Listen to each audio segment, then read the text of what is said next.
नमस्कार दोस्तों। आज हम जानेंगे कि ध्यान चालीसा क्या है।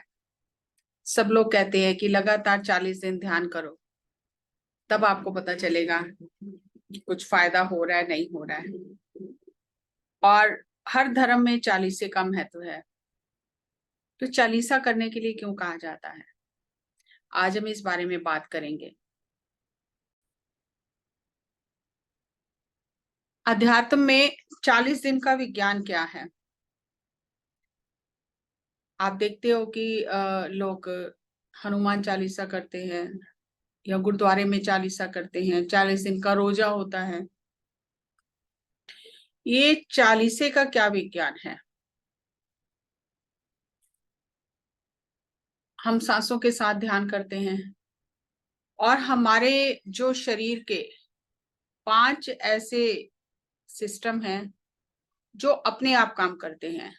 हमारा जो सांस सांस चलती है, हमारे शरीर से जो गंदगी बाहर जाती है, हमारे शरीर के भीतर जो खून दौड़ता है, और जो प्रजनन प्रक्रिया है, और हमारा जो पाचन तंत्र है, ये पांचों सिस्टम जो हैं अपने आप काम करते हैं। ये हमारे मन के अधीन नहीं है। इसमें हमारे मन का कोई भी इंटरफेरेंस नहीं है। अगर हम डाइजेस्टिव सिस्टम पर, रिप्रोडक्टिव सिस्टम पर, सर्कुलेटरी सिस्टम या एक्सक्रीटरी सिस्टम पर ध्यान लगाना चाहें तो नहीं लगा सकते। हम सिर्फ आती जाती सांसों पर ही ध्यान लगा सकते हैं, क्योंकि ये हमारे मन के अधीन नहीं है। जो चीज हमारे मन के अधीन है, मन कभी भी उससे नियंत्रण में नहीं आ सकता। जो चीज मन के अधीन नहीं है, उसी से ही मन ठहराव में आ सकता है, ठहर सकता है, स्थिर हो सकता है। जैसे एक कंपनी में सीईओ होता है, वो नीचे के कर्मचारियों से, मैनेजर जो भी है, उनसे काम करा सकता है। लेकिन अगर सीईओ से कुछ काम कराना है तो उससे उससे ऊपर का चाहिए कोई अथॉरिटी, वो उससे काम करा सकता है। वो छोटे की बात क्यों मानेगा। तो मन जो है वो राजा बना है इस शरीर में, तो मन राजा जो बना है, ये किसी और की बात क्यों मानेगा। मन उसकी बात मानेगा जो मन से भी ऊपर है। तो मन से ऊपर हमारी सांसें हैं। आत्मा का तो हमें पता नहीं चलता, लेकिन सांस आ रही है जा रही है ये तो सभी को पता चलता है, तभी हम जिंदा हैं। तो सांसों पर ध्यान देना बहुत जरूरी है। और 6 घंटे हम सोते हैं, हमें जितनी ऊर्जा मिलती है उससे ज्यादा ऊर्जा हमें 1 घंटा ध्यान करने से मिल जाती है। अब हम ये जानेंगे कि 40 दिन ध्यान करना ही क्यों जरूरी है। जैसे आप देखते हो कि किसी भी नदी पर बांध बनाया जाता है, तो बांध बनाने के लिए पहले पानी को थोड़ी दूरी पर रोका जाता है। बहते पानी के ऊपर बांध नहीं बन सकता। पानी को रोक दिया जाता है, एक झील बना दी जाती है जहां पर पानी इकट्ठा हो जाता है और पानी के बहाव को रोक दिया जाता है। जब पानी का बहाव रुक जाता है, तब उस पर बांध निर्माण का काम किया जाता है। इसी तरह से हमारे मन में निरंतर विचार चलते रहते हैं, चलते रहते हैं, चलते रहते हैं। और अगर हमें इस मन को रोकना है, इसके बहाव को रोकना है, तो हमें भी पहले एक बांध बनाना पड़ेगा। बहते हुए मन के ऊपर बांध कैसे बनेगा, नहीं बन सकता। जब हम 40 दिन मेहनत करेंगे और फिर जब ये बांध बन जाएगा, फिर उसके ऊपर से चाहे गाड़ियां चले चाहे जो भी चले, फिर फर्क नहीं पड़ता। नीचे से पानी भी जा रहा है, ऊपर से गाड़ियां भी जा रही हैं। तो इसी तरह से मन पर बांध बनाने का भी विज्ञान है। जैसे नदी पर बांध बनाने का विज्ञान है, ऐसे मन पर बांध बनाने का भी विज्ञान है। तो जब हम ध्यान करते हैं तो हम धीरे धीरे अपने मन पर बांध बनाते हैं। जैसे आप जानते हो कि सूर्य की किरणों की जो गर्मी है वो वैसे कुछ जलाती नहीं है, लेकिन अगर उसे केंद्रित कर लिया जाता है मैग्नीफायर लेंस के ऊपर, तो नीचे रखे पेपर को जला देती है। हर एक चीज की एक विधि होती है। अगर उस विधि का पालन किया जाए तो उसकी ऊर्जा कारगर सिद्ध होती है। अब सोलर पावर लोग यूज करते हैं, सौर ऊर्जा, लेकिन उसकी विधि है। ऐसे ही किरणें आ रही हैं और हम सौर ऊर्जा उसको नहीं ग्रहण कर सकते। गर्मी जरूर हमें लगती है, गर्माइश मिलती है, लेकिन उसको एक तकनीक के माध्यम से उस ऊर्जा को इस्तेमाल किया जाता है, वही पानी है, लेकिन तकनीक के माध्यम से उस पानी में से बिजली निकाली जाती है, डैम बनाए जाते हैं। तो पत्री सर ने ये समझाया कि 40 दिन का ये विज्ञान है स्वयं के रूपांतरण का। पहले 40 दिन जब आप बांध बनाने के लिए रोकना शुरू करते हो अपने मन को, आप ध्यानी बनते हो। उस समय आपको इतना कुछ पता नहीं चलता, लेकिन धीरे धीरे अंदर बदलाव होता है। अगले और 40 दिन जब आप ध्यान करते हो तो आपको भीतर में अपने मन के संघर्ष का पता चलता है। पहले 40 दिन तो सिर्फ आपका शरीर ही स्थिर होता है और बीच बीच में थोड़ा थोड़ा मन रुकता है, लेकिन अगले 40 दिन आप और करते हो तो आपको अंदर के संघर्ष का पता चलता है और आपको उस पर विजय पानी आ जाती है, तो आप योगी बन जाते हो। पहले 40 दिन में आप ध्यानी बनते हो, फिर योगी बनते हो, और 40 दिन करने से आप ऋषि बनते हो। ऋषि मतलब जो अब स्वयं को जानने लग गया है, जिसे थोड़े थोड़े अपनी झलकियां मिलनी शुरू हो गई है, जिसे सतोरी कहा जाता है। 40 दिन और ध्यान करने से आप महर्षि बनते हो। महर्षि मतलब अब मन और शरीर दोनों स्थिर हो गए। अब जो महर्षि होता है वो अपने भी और दूसरों के भी सब जन्म देख सकता है। ऋषि सिर्फ अपने देख सकता है, महर्षि अपने और दूसरों के भी देख सकता है। और जब और 40 दिन हम करते हैं तो ब्रह्म ऋषि बन जाते हैं। सब में हम समा जाते हैं, हमारे में सब समा जाते हैं। तो वो जो कण कण में राम समाया है, उसका जो अनुभव है वो ब्रह्म ऋषि का अनुभव है। तो लगातार अगर हम स्वयं पर मेहनत करेंगे, हम ध्यानी से ब्रह्म ऋषि बन जाएंगे। तो ये कोर्स है हमारा। अब हम देखते हैं 40 दिन कम है तो क्या है, इसे विज्ञान को थोड़ा और गहराई से समझते हैं। हम जो भोजन ग्रहण करते हैं, आपको लगता है 2-2.5 घंटे में वो पच जाता है और हमारे शरीर से बाहर निकल जाता है 24 घंटे में। ऐसा नहीं है, वो भोजन 40 दिन तक हमारे शरीर में काम करता रहता है, सिर्फ वो पेट से नीचे उतर जाता है 2.5 घंटे में। तो जो भोजन हमने ग्रहण किया है उसके तरल पदार्थ बनता है, जूस बनता है, फिर वो जूस छनता है, उसमें से जो वेस्ट होता है वो बाहर निकल जाता है शरीर के।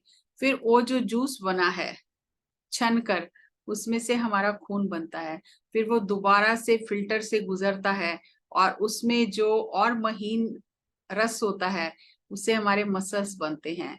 फिर उसमें से जो और महीन रस होता है उससे हमारी हड्डियां बनती हैं। इसी तरह बोन मैरो बनता है, स्पर्म बनते हैं, वीर्य बनता है, चमड़ी बनती है, त्वचा। और फिर वो जो उसकी सूक्ष्म ऊर्जा होती है खाने की, वो हमारे आभा मंडल में आती है। तो ये 40 दिन लगते हैं इस पूरी प्रक्रिया में।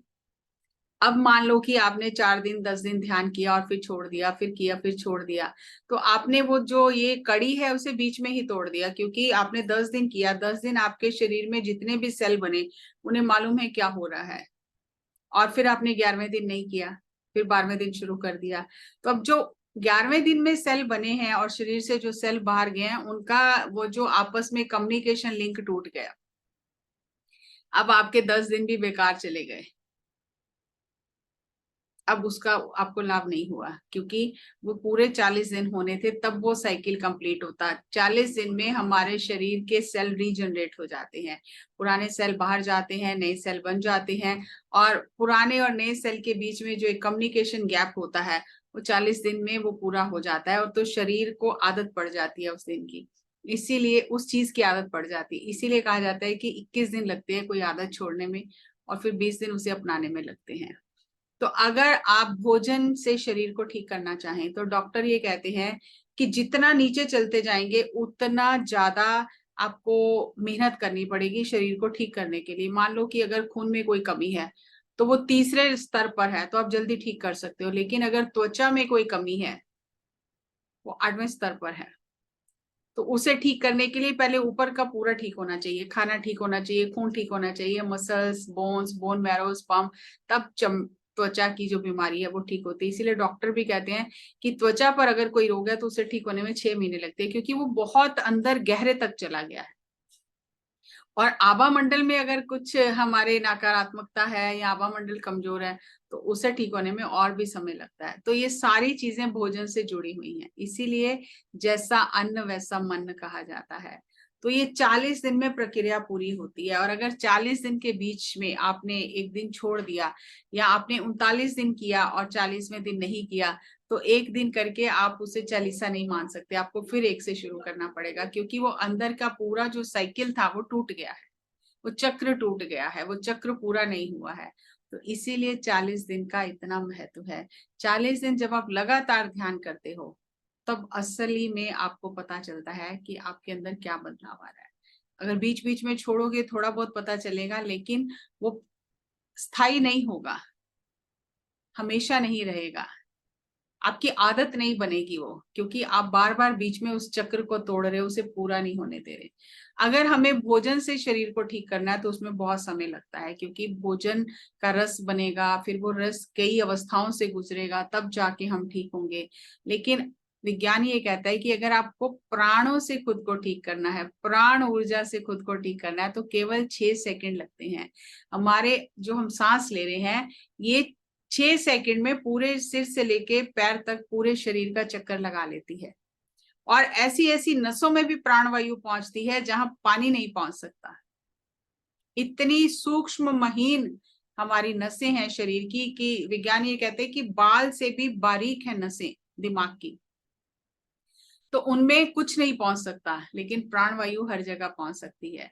तो अगर आपने प्राणवायु से स्वयं को स्वस्थ करना है तो आप बहुत जल्दी बिना दवाई के ठीक हो सकते हो, सिर्फ प्राण ऊर्जा को बढ़ाकर। और प्राण ऊर्जा को बढ़ाने के लिए हमें सांसों के साथ ध्यान करना है। ये इतना अद्भुत है कि हर एक आती हुई सांस हमारे शरीर को नया जीवन देती है, और हर एक जाती हुई सांस हमारे शरीर से दूषित पदार्थों को बाहर निकालती है, अशुद्धियों को बाहर निकालती है। आज विज्ञान ये सिद्ध करता है कि 70% हमारे शरीर की अशुद्धियां सिर्फ बाहर जाने वाली सांस से बाहर जाती हैं, ब्रह्मांड में विलीन हो जाती हैं। और 30% जो अशुद्धि शरीर से बाहर गंदगी निकलती है, केवल हमें वही दिखाई देती है। तो अब यहाँ समझने की बात यह है कि अगर हम सांस ही ठीक से नहीं ले रहे, ठीक से छोड़ नहीं रहे, तो फिर अंदर वो दूषित पदार्थ इकट्ठे हो रहे हैं जो बीमारी का कारण बनेंगे। और सांसों के साथ ध्यान करना बहुत आसान है। जैसे एक्सरसाइज करते हैं, प्राणायाम करते हैं, सांसों को रेचक कुंभक करते हैं, रोकते हैं, छोड़ते हैं, लंबा लेते हैं, तो उससे हमारे शरीर में ऑक्सीजन का लेवल बढ़ता है। और सचेत होके जब हम सांसें लेते हैं, रोकते हैं, छोड़ते हैं, तो प्राणवायु थोड़ी बढ़ती है, लेकिन उसे हर समय नहीं किया जा सकता। हर समय अगर आप प्राणायाम जरूरत से ज्यादा समय कर लोगे तो उसका भी नुकसान होगा। लेकिन सांसों को महसूस करने के लिए कोई समय नहीं है, कोई नुकसान नहीं है, किसी के मार्गदर्शन की जरूरत नहीं है, कोई इसका साइड इफेक्ट नहीं है। आप जितना चाहें उतना सांसों को महसूस करके प्राण ऊर्जा ले सकते हैं। प्राण ऊर्जा की कमी ही बीमारियों की जड़ है। और अगर शरीर में प्राण ऊर्जा प्रचुर मात्रा में है तो फिर हम तंदुरुस्त ही रहते हैं, और हमें लगता है कि शायद खाएंगे नहीं तो मर जाएंगे। नहीं, ऐसा नहीं है।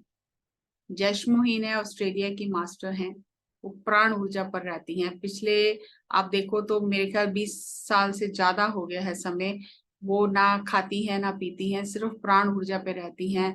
दादी है, नानी है, और वो एम्बेसी ऑफ वर्ल्ड पीस की फाउंडर हैं। और उन्होंने 11,000 से ज्यादा लोगों को प्राण ऊर्जा पर रहना सिखाया है। और वो 2 साल की उम्र में भारत आकर उन्होंने किसी योगी से ये प्रशिक्षण लिया था, और उसका अभ्यास करते करते फिर वो उसमें निपुण हो गई और उन्होंने प्राण ऊर्जा पर रहना शुरू किया। तो हम खाने के लिए जिंदा नहीं है, खाना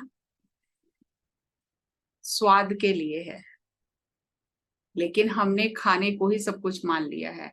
और खाने को तो जो माना सो माना, हम जो नहीं खाना वो भी खा रहे हैं। हमें पता ही नहीं है क्या खाना चाहिए क्या नहीं खाना चाहिए। जानवर जो होते हैं ना, उन्हें पता होता है उन्हें क्या खाना है क्या नहीं खाना। उन्हें आप जो भी दो, लेकिन उन्हें मालूम है कि जो चीज खाने लायक उनके नहीं है वो नहीं खाते, वो देख कर ढूंढ कर खाते हैं। लेकिन मनुष्य सब कुछ खाता जाता है, खाने लायक है खाने लायक नहीं है सब खाते हैं। अभी हमने नवरात्रि के व्रत किए तो हमने बहुत चीजों का परहेज किया, तो क्या वो परहेज 9 दिन के लिए था? जो चीज सही नहीं है शरीर के लिए वो तो कभी भी सही नहीं है, लेकिन हम अपने मन को तसल्ली दे लेते हैं और हमने अपने ही नियम बनाए हुए हैं, अपने हिसाब से नियमों में फेरबदल किया हुआ है, और उसका हम हर्जाना भोग रहे हैं। तो जागृत होकर समझें विज्ञान को, ध्यान विज्ञान को समझें, खाने के विज्ञान को समझें, ऊर्जा के विज्ञान को समझें और अपनी जिंदगी को सुख में कल्याणकारी बनाएं। ध्यान के एक नई वीडियो के साथ फिर आपसे मुलाकात करेंगे। तब तक नमस्कार, धन्यवाद।